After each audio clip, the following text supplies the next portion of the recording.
Professor Vex-9 adjusted his breathing apparatus with one of his 4 manipulator arms while staring at the most dangerous specimen in the galaxy. The human sat calmly in the reinforced containment cell, legs crossed, humming what could only be described as an annoying tune. Again, students. Observe carefully. Vex-9 announced to his advanced xenobiology class, his voice carrying through the translation matrix. Today we study the most unpredictable apex predator known to the Galactic Council, the human. 23 eager students from various species leaned forward in their hover seats, optical sensors, eye stalks, and neural tendrils all focused on the bipedal creature behind the transparent aluminum barrier. The human, a female specimen designated as Emma Kane, waved cheerfully at them with her 5-fingered appendage. "Good morning, class," Emma called out, her voice startlingly pleasant for something so lethal. "Ready for today's lesson?" Vex-9's gill slits fluttered nervously. 3 cycles of teaching this course, and he still couldn't determine if the human was genuinely friendly or planning their collective demise, probably both. Now then," Vex-9 continued, "who can tell me why humans are classified as Class X predators despite their apparent softness?" Zilp, a young Zentarian with purple scales, raised one of his tentacles. "Professor, isn't it because they have no natural weapons, no claws, fangs, or venom?" "Precisely." Vex-9's mandibles clicked approvingly. "They appear defenseless, which makes them exponentially more dangerous. A Vraxian death spider announces its presence with warning colors. A Morgothian razor cat has obvious killing tools. But humans?" He gestured toward Emma, who was now doing some sort of stretching routine. "They look like prey." Emma paused mid-stretch and grinned. That expression alone made half the class shift uncomfortably in their seats. "Oh, that's where you're wrong, Professor. We're very obviously predators if you know what to look for." "Such as?" Vex-9 challenged, though his voice carried a tremor he hoped the students wouldn't notice. "Well, for starters, we have forward-facing eyes." Emma pointed to her face. "That's Predator Anatomy 101. Our eyes are designed for tracking moving targets, not watching for threats from all directions like prey species." The class murmured among themselves. Brix, a young molluscoid with 17 eyes arranged in a defensive circle around her head, made a disturbed gurgling sound. "Furthermore," Emma continued, standing up and beginning to pace within her cell, "we're persistence hunters. We don't need to be fast or strong because we simply never stop coming." Her tone remained conversational, almost cheerful, but something in those words made Professor Vex-9's chromatophores shift to warning colors involuntarily. "But surely," interrupted Keefe, a crystalline being whose voice chimed like wind through glass, "your species has evolved beyond such primitive hunting methods." Emma's laugh was genuinely delighted. "Oh, sweet summer child. We turned those hunting instincts into everything we do. Business, relationships, hobbies, you name it. We just channeled the predator drive into socially acceptable outlets." She stopped pacing and faced the class directly. "Want to know what makes humans really scary? We're the only species that hunts for sport, not for food, not for territory, not for mates, just because we can." The silence in the classroom was absolute except for the steady hum of the containment field. Even Professor Vex-9 found himself at a loss for words. "But enough about that," Emma said brightly, as if she hadn't just terrified an entire advanced xenobiology class. "Today we're supposed to learn about escaping apex predators, right?" "Indeed," Vex-9 managed, consulting his lecture notes with trembling appendages.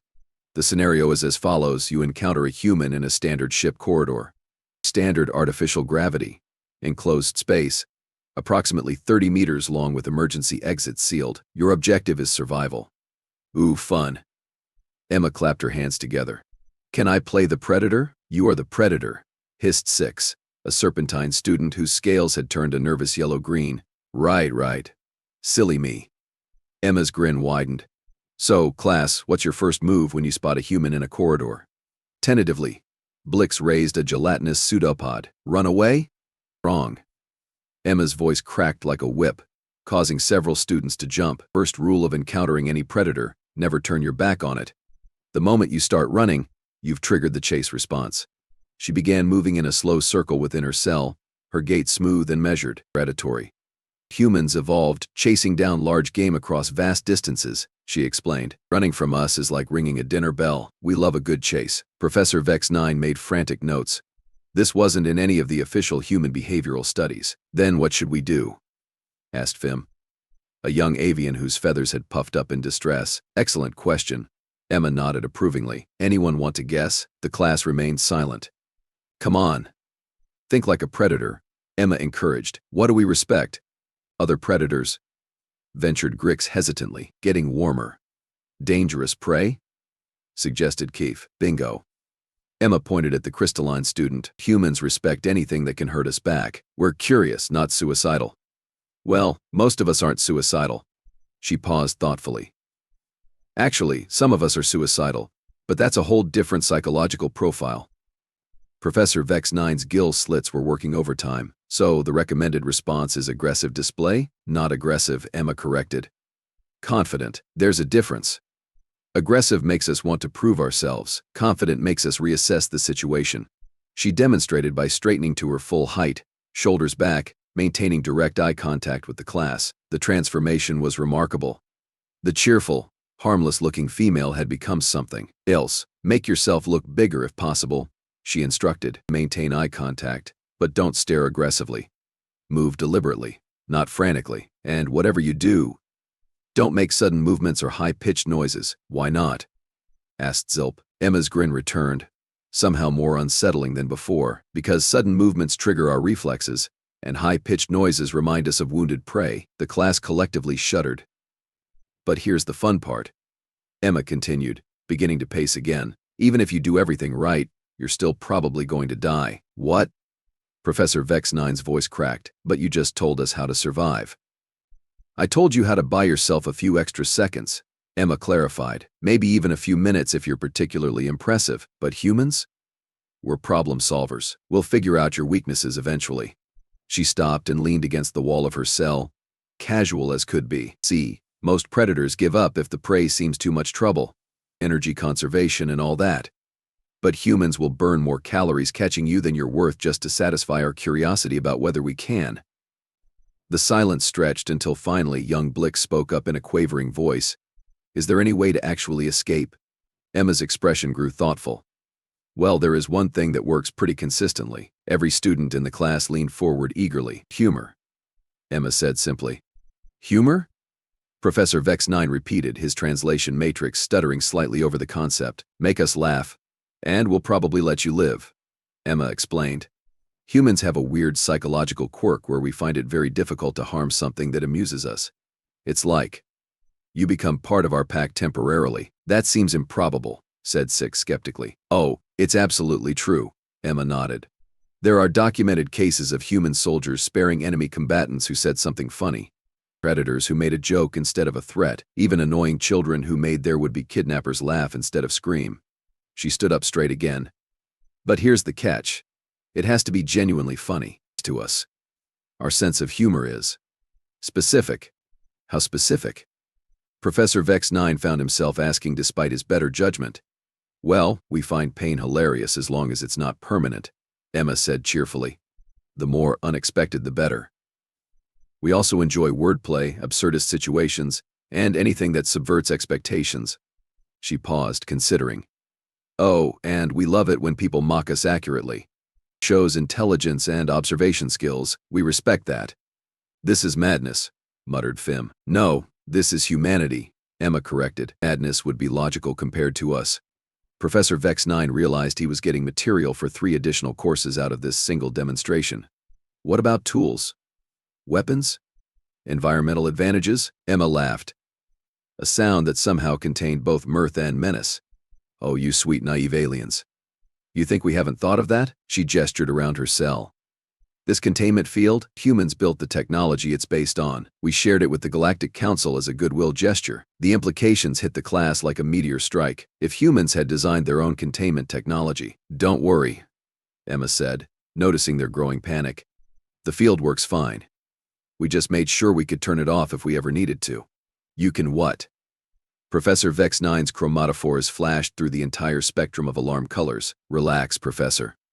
I'm here voluntarily, remember? Educational exchange program and all that. Emma waved dismissively. But if I wanted to leave, this little force field wouldn't stop me for long. She moved to one corner of her cell and pointed to a small junction box. See that? Standard power coupling, human designed. So naturally, we know exactly how to overload it. Takes about 30 seconds if you know which components to short-circuit. The box sparked briefly as if responding to her attention, causing several students to flee toward the exits. Sit down. Professor Vex-9 commanded with all the authority he could muster. The demonstration isn't over. Emma raised an eyebrow. Oh, we're doing a practical demonstration now. How exciting. No. Absolutely not. Vex-9's voice rose to a shriek. Theoretical only. Yes. Pity. Emma sighed. I was going to show them the 17 different ways to kill someone with a standard datapad. Kif made a noise like breaking glass. 17? 23 if you count creative applications, Emma amended. Humans are very creative when it comes to violence. It's one of our more endearing traits. She sat back down cross-legged and resumed her humming, as if discussing efficient murder techniques was perfectly normal conversation. Class, Professor Vex-9 said weakly. I think we should move on to the theoretical portion of today's lesson. But we were just getting to the good part, Emma protested. I was about to explain why humans are the only species that weaponized music. Weaponized music? Despite himself, Vex-9 found his curiosity overriding his survival instincts. Oh yes.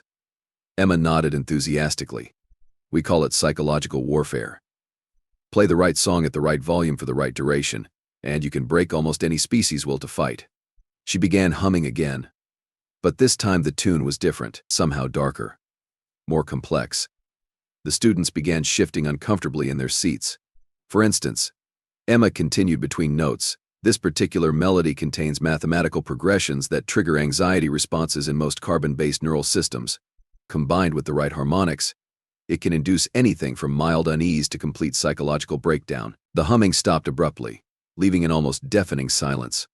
Of course, I would never actually do that to you, Emma added with another of those unsettling smiles. That would be rude. Professor Vex-9 realized his hands were shaking. How do you know these things? Every human child learns basic psychological manipulation techniques, Emma said matter-of-factly. We call it socialization. By the time we reach maturity, we've been trained in reading micro-expressions, voice modulation, behavioral prediction, and influence tactics. She leaned forward conspiratorially. Want to know something really scary? I'm considered below average in social intelligence by human standards. The class erupted in panicked chatter. Several students were now openly weeping, and 6 appeared to have fainted entirely. But that's enough theory, Emma announced, standing up with fluid grace. Who wants to volunteer for a practical exercise? Every single student suddenly found somewhere else to look. Nobody? Come now.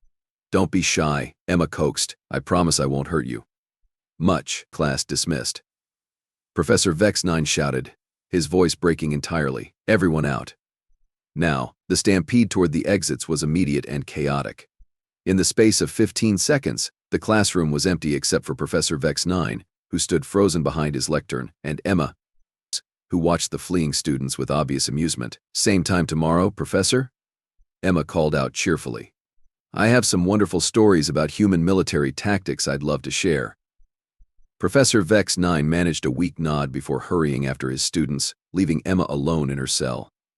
She settled back into her meditation position and resumed humming. But now her tune was different again, lighter. Almost pleased. After all, Phase 1 of the plan was complete. Tomorrow would bring Phase 2. And by the end of the week, she'd have what she came for. The humans hadn't sent her here just to teach, after all. The next morning, Professor Vex-9 stood outside the xenobiology lab, clutching a cup of fermented plankton extract and seriously reconsidering his career choices. 3 of his students had filed formal requests for species transfers to different galaxies. 2 more had enrolled in advanced meditation courses to recover from psychological trauma, and 6 hadn't stopped molting since yesterday's encounter. Yet here he was, about to face Emma Kane again.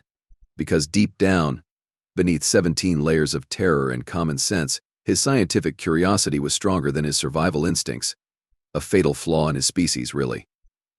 The lab doors hissed open, revealing Emma in her containment cell, now somehow wearing what appeared to be a flower crown made from spare electronic components.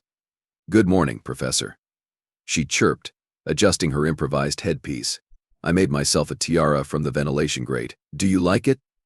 Bort, Vex-9 stared at the impossible creation. How did you?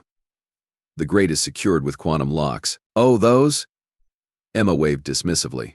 Quantum locks are basically just fancy puzzles. I had it figured out in 20 minutes. Don't worry, though. The ventilation still works fine. I'm very considerate. She stood up, and Vex 9 noticed she'd somehow altered her prison uniform as well. It now fit perfectly and had decorative pleats that definitely hadn't been there yesterday. Emma, he said carefully. Did you redesign your clothing? Just a few modifications, she replied, smoothing down the fabric. Humans are very particular about appearance. It affects our psychological state, which affects our performance. Also, I was bored. The classroom door opened behind him, and Vex 9 turned to see exactly 4 students entering. Out of an original class of 23, only 4 had returned. Grix shuffled in with all 17 eyes darting nervously. Keith chimed softly with anxiety. Young Blix quivered more than usual, and surprisingly, Zilp had come back with what appeared to be recording equipment. Ah, the brave few return. Emma clapped her hands together. I was hoping someone would want to continue our lesson. Professor Vex 9 noticed something different in her tone today. Still cheerful, still seemingly harmless, but with an undertone that made his chromatophores want to shift to camouflage colors. Today's topic, he announced, consulting his hastily rewritten lesson plan, is advanced evasion techniques. Theoretical applications only, he added quickly. Excellent. Emma settled into what he was beginning to recognize as her teaching posture. But first, let me ask you something. What do you think I was really doing yesterday? The question hung in the air like a toxic spore cloud. Teaching? Ventured Blix uncertainly. Emma smiled. And this time it was different, sharper. More genuine, but not what you think.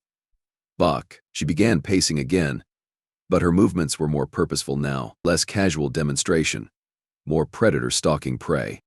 Yesterday I spent exactly 47 minutes and 32 seconds cataloging every single one of your fear responses, behavioral patterns, psychological triggers, and species-specific vulnerabilities. The temperature in the room seemed to drop several degrees. Grix, Emma said suddenly, pointing at the 17-eyed student, you have a panic response triggered by direct sustained attention from a single source. That's why you keep all your eyes moving constantly, never focusing on one thing too long. Grix's eyes immediately began spinning in different directions, confirming the assessment. Kef, you're a hive mind fragment, aren't you? Separated from your main consciousness for educational purposes. That's why sudden loud noises make you chime discord. You're trying to reconnect with your network for emotional support. The crystalline being's form flickered with distressed harmonics. Blix, you're actually not as gelatinous as you appear. That's a defensive mechanism. When truly threatened, you can compress into a form roughly 60% harder than standard hull plating. Impressive. But it requires significant energy expenditure. Blix had indeed begun to solidify slightly around the edges. And Zilp. Emma turned to the purple-scaled student with his recording equipment. You're not here for education at all, are you? You're intelligence gathering for someone. The way you position yourself, the micro-movements when I say something particularly interesting. The fact that you brought recording devices to what's supposedly a routine class. Zilp's scales had gone completely white. Professor Vex 9 felt his breathing apparatus seize up. Emma, what exactly are you suggesting? Oh, I'm not suggesting anything. Emma replied pleasantly. I'm stating facts. Yesterday was my initial assessment phase. Today begins active psychological profiling. By tomorrow, I'll know enough about each of your species to predict your behavior patterns with 97% accuracy. She stopped pacing and faced them directly. Want to know why that's terrifying? Because humans don't just hunt individually. We're pack predators with information-sharing capabilities. The implications hit Professor Vex 9 like a meteor strike. If one human could analyze and catalog alien psychology this efficiently, and if they shared information across their species, every human who interacts with your kind learns something new about how you think, how you react, how you can be influenced or controlled, Emma continued. We don't even do it consciously most of the time. It's just how our brains work. She gestured toward Zilp. For instance, your friend here has been transmitting our conversations to what I assume is some kind of military intelligence operation, probably trying to develop countermeasures against human psychological warfare techniques.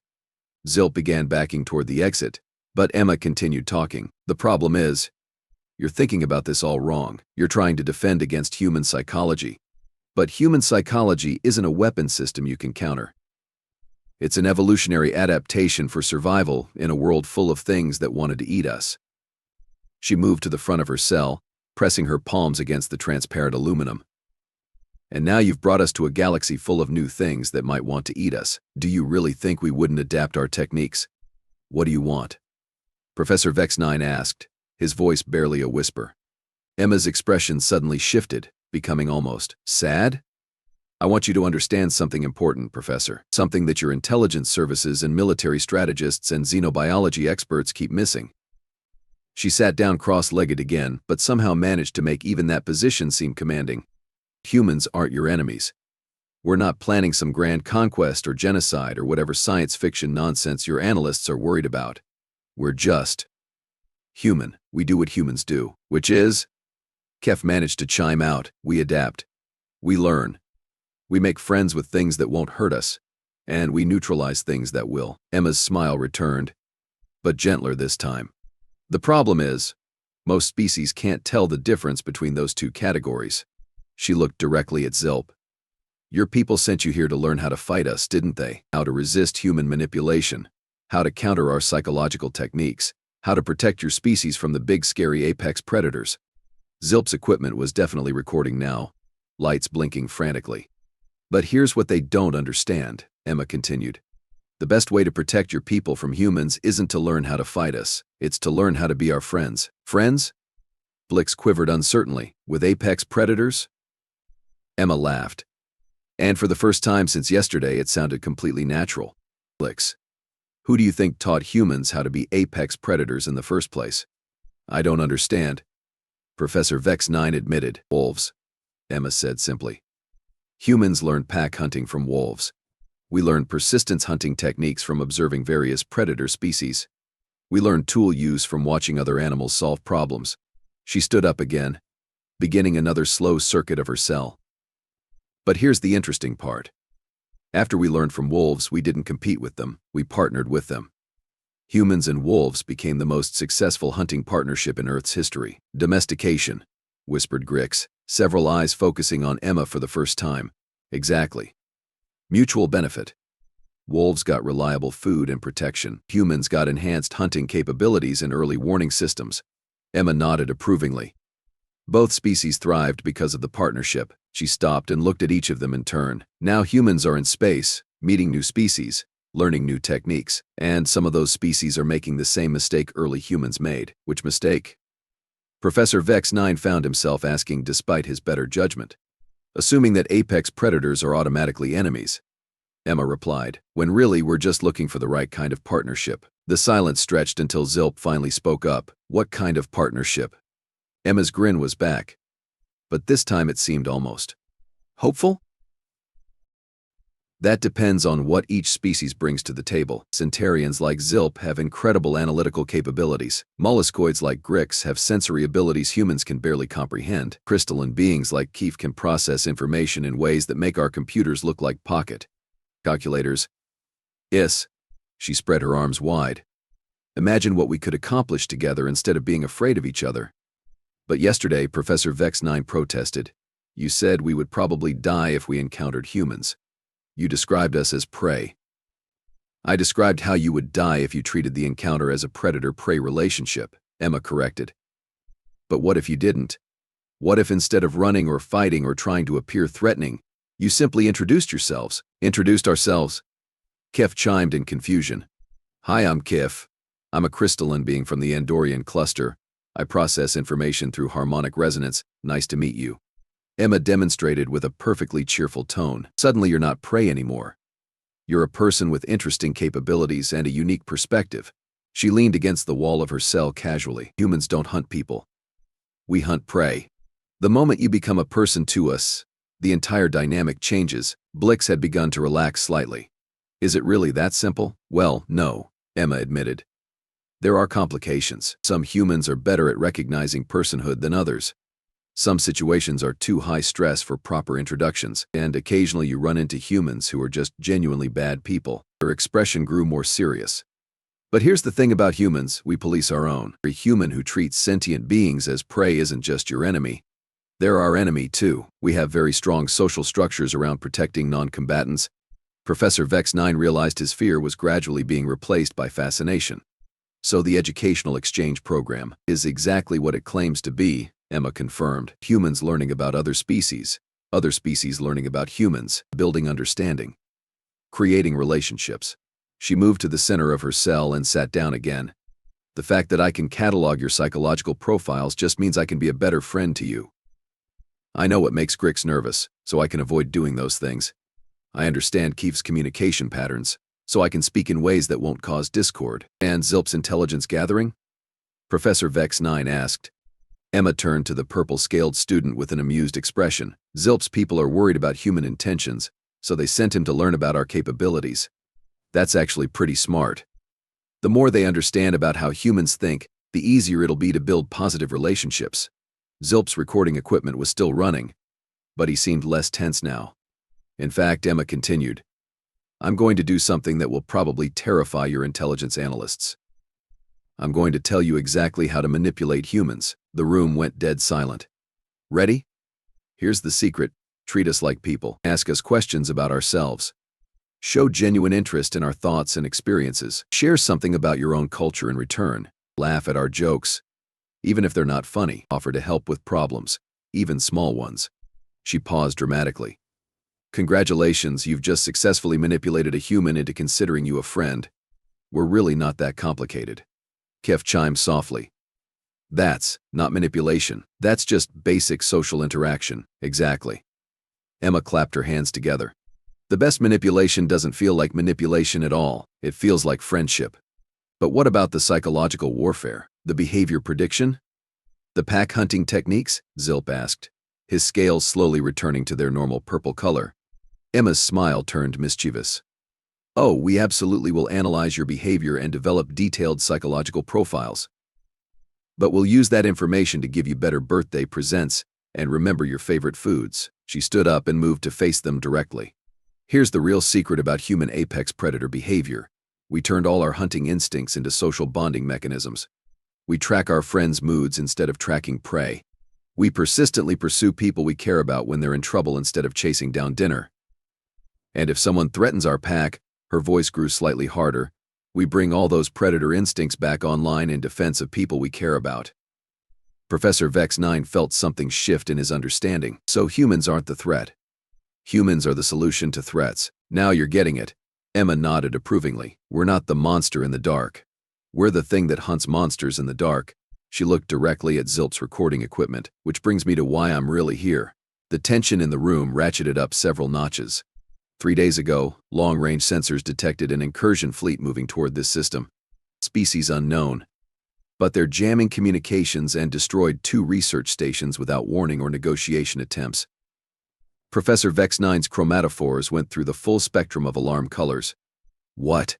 The Galactic Council is in emergency session trying to figure out what to do, Emma continued calmly.